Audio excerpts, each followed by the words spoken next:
কল্পনা করুন এমন এক সকালের কথা যখন সারা বিশ্বের তেলের বাজার হঠাৎ স্তব্ধ হয়ে গেল। পেট্রোল পাম্পে মাইলের পর মাইল লাইন, কলকারখানা বন্ধ, আর সুপারমার্কেটের থাকগুলি খালি। কেন? কারণ ইরানের বিপ্লবী গার্ড বাহিনী বা আইআরজিসি বিশ্ব অর্থনীতির সেই শিরাটি কেটে দিয়েছে, যা দিয়ে পুরো দুনিয়া শ্বাস নেয়। হ্যাঁ, আমি হরমুজ প্রণালীর কথাই বলছি। শহীদ শরীয়তুল্লাহ খামেনির রক্ত বৃথা যেতে দেয়নি ইরান। খ্যাপাটে আইআরজিসি এবার এমন চাল চেলেছে যে হরমুজ প্রণালী দিয়ে এখন আর একটি মাছিও গলতে পারছে না। ইরান সাফ জানিয়ে দিয়েছে, হয় সবার জন্য তেল যাবে, নয়তো কারো জন্য যাবে না। এই এক ঘোষণায় হোয়াইট হাউসের ড্রয়িং রুমে এক মৃত্যুর নীরবতা। ডোনাল্ড ট্রাম্প আর নেতানিয়াহুর যে শয়তানি চালে ইরানকে কোণঠাসা করতে চেয়েছিল, তা আজ তাদের নিজেদের গলায় ফাঁস হয়ে দাঁড়িয়েছে। আজ আমরা উন্মোচন করব মধ্যপ্রাচ্যের সেই রুদ্ধশ্বাস সত্য, কিভাবে আইআরজিসি একাই আমেরিকা ও তার দোসরদের বিদায় ঘণ্টা বাজিয়ে দিচ্ছে, কেন সৌদির আকাশে আজ আতঙ্কের ছায়া। জানতে হলে ভিডিওটি শেষ পর্যন্ত দেখুন এবং চ্যানেলে নতুন হলে চ্যানেলটি সাবস্ক্রাইব করতে ভুলবেন না। আন্তর্জাতিক সামরিক বিশেষজ্ঞদের মতে ট্রাম্প আর নেতানিয়াহু মিলে ইতিহাসের সবচেয়ে বড় বোকামিটা করে ফেলেছেন। তারা ভেবেছিলেন ইরানের ৮৬ বছর বয়সী অত্যাধুনিক নেতাকে টার্গেট করে চিরতরে সরিয়ে দিলে ইরান ভেঙে পড়বে। তারা ভেবেছিলেন একজন বয়স্ক নেতাকে হারিয়ে আইআরজিসি দিশেহারা হয়ে যাবে এবং পুরো মধ্যপ্রাচ্য ইসরায়েল ও আমেরিকার পকেটে চলে আসবে।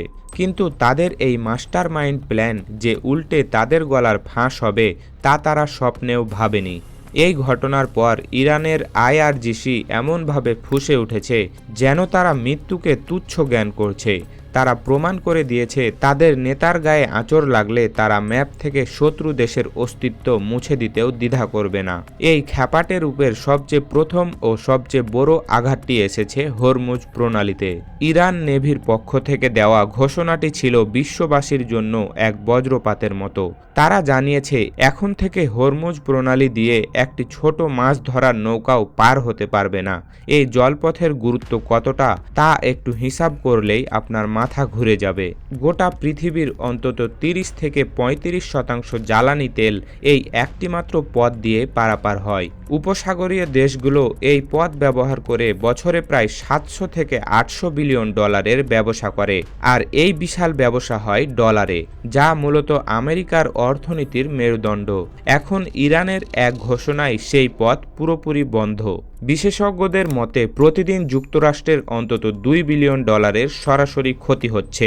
আমেরিকার অর্থনীতি এখন রীতিমতো খাবি খাচ্ছে। পেন্টাগনের জেনারেলদের কপালে এখন চিন্তার ঘাম। ডলারের সামঞ্জস্য ধসে পড়লে আমেরিকা তাসের ঘরের মতো ভেঙে পড়বে। ইউরোপীয় ইউনিয়ন এখন ইরানকে অনুরোধ করছে, মাপ চাইছে। তারা বলছে, আমাদের তো কোনো দোষ নেই, আমাদের জাহাজগুলি ছেড়ে দাও। কিন্তু ইরান এবার দয়ার রাজনীতি করছে না। ইরান সাফ জানিয়ে দিয়েছে, ইউরোপের দেশগুলো এতদিন ইরানের সাধারণ মানুষের কষ্ট দেখেছে, কিন্তু কোনোদিন প্রতিবাদ করেনি। এখন সেই একই কষ্ট তাদেরও ভোগ করতে হবে। ইরান চাইলেই এই জলপথে সি মাইন বা সমুদ্রের মাইন বসিয়ে দিতে পারে, যা এই পথকে চিরকালের জন্য অনিরাপদ করে তুলবে। সবচেয়ে মজার বিষয় হলো, এই অবরোধে ইরানের নিজের কোনো ক্ষতি নেই। ইরানের বিশাল চাবাহার পোর্ট এবং বন্দর আব্বাস ওসমান সাগরের দিকে নিরাপদ অবস্থানে রয়েছে। অর্থাৎ নিজেদের পুরোপুরি নিরাপদ রেখে ইরান পুরো বিশ্বকে এমন এক ছাই দিয়ে ধরেছে যে ট্রাম্প প্রশাসন এখন হতবাক হয়ে গেছে।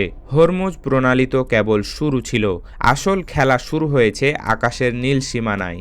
আন্তর্জাতিক সংবাদ মাধ্যমের লেটেস্ট রিপোর্ট অনুযায়ী মধ্যপ্রাচ্যে যুক্তরাষ্ট্রের সবচেয়ে বড় ঘাঁটি কাতারের আল উদেদ এয়ারবেসে ইরান এক নিখুঁত হামলা চালিয়েছে। ইরানের তৈরি অত্যাধুনিক ড্রোন এবং হাইপারসনিক মিসাইল মার্কিন রাডারকে বুড়ো আঙুল দেখিয়ে ঘাঁটির ভেতরে ঢুকে পড়েছে। একই দৃশ্য দেখা গেছে সৌদি আরবের প্রিন্স সুলতান ঘাঁটিতে। যুক্তরাষ্ট্র তাদের সব তেলের ট্যাঙ্কার এই ঘাঁটির আশেপাশে নিরাপদ মনে করে জমিয়ে রেখেছিল, কিন্তু আইআরজিসির মিসাইল ঠিক সেখানে আঘাত হেনেছে। রিপোর্ট বলছে, এই হামলায় যুক্তরাষ্ট্রের অন্তত ২০০ জন সামরিক সদস্য চিরতরে পরপারে চলে চলে গেছেন এবং প্রায় 700 জনের মতো সদস্য মারাত্মকভাবে ঘায়েল হয়েছেন। ট্রাম্পের প্রশাসন বিলিয়ন বিলিয়ন ডলার খরচ করে যে আকাশ প্রতিরক্ষা ব্যবস্থা তৈরি করেছিল তা ইরানের মিসাইলের সামনে খেলনা প্রমাণিত হয়েছে। বাহরাইনের মানুষ রাস্তায় নেমে এই হামলার পর আনন্দ মিছিল করেছে, যা প্রমাণ করে সাধারণ মানুষ এখন পশ্চিমের বদলে ইরানকে সমর্থন করছে।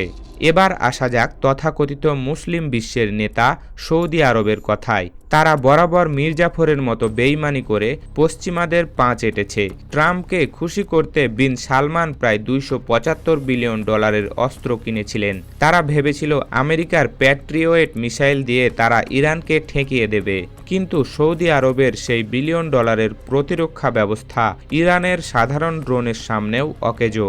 সারা দুনিয়া এখন সৌদি আরবের ভণ্ডামিতে ছি করছে। পরিস্থিতি এতটাই বেগতিক যে আইআরজিসির এই খ্যাপাটে রূপ দেখে লুটেরা যুবরাজ বিন সালমান নিজের যান বাঁচাতে দেশ ছেড়ে পালিয়ে গেছেন বলে আন্তর্জাতিক মহলে জোর গুঞ্জন উঠেছে। যে সালমান এতদিন বড় বড় কথা বলতেন, তিনি এখন প্রাণের ভয়ে আত্মগোপন করেছেন। শুধু সৌদি নয়, আমিরাত, কুয়েত আর কাতারও এখন বুঝতে পারছে নিজেদের এলাকার সাথে বেইমানি করে বাইরের দেশের চামচামি করলে পরিণাম কি হয়। ইসরায়েলের তথাকথিত অজেয় আকাশ প্রতিরক্ষা ব্যবস্থা এখন নিথর হয়ে দাঁড়িয়ে আছে। আইআরজিসি চতুরতার সাথে প্রমাণ করে দিয়েছে যে তাদের সাথে দুশ্মনী করলে বা তাদের নেতাদের গায়ে হাত দিলে কাউকে এক বিন্দু ছাড় দেওয়া হবে না। শহীদ খামেনির রক্ত এই অঞ্চলে যে বিপ্লবের আগুন জ্বালিয়ে দিয়েছে তা এখন আমেরিকা ও ইসরায়েলের বিদায় ঘণ্টা বাজাচ্ছে। মধ্যপ্রাচ্য থেকে যুক্তরাষ্ট্র এবং তাদের দোসরদের চূড়ান্ত প্রস্থানের সময় হয়ে গেছে। আইআরজিসি দেখিয়ে দিয়েছে যে এই অঞ্চলের আসল বস কে। এখন পশ্চিমা বিশ্ব বুঝতে পারছে তারা কাদের সাথে টক্কর নিয়েছে। তেলের দাম যখন আকাশচুম্বী হবে তখন ইউরোপ আমেরিকার রাস্তায় দাঙ্গা লাগবে, আর সেই পতন ঠেকানোর সাধ্য কারোর নেই। পুরো বিশ্ব আজ দেখছে কিভাবে ইরান একাই 1 ডজন সাম্রাজ্যবাদী শক্তিকে সাইজ করে দিচ্ছে। মধ্যপ্রাচ্যের মানচিত্র থেকে পরাধীনতার গ্লানি মুছে দেওয়ার সময় চলে এসেছে।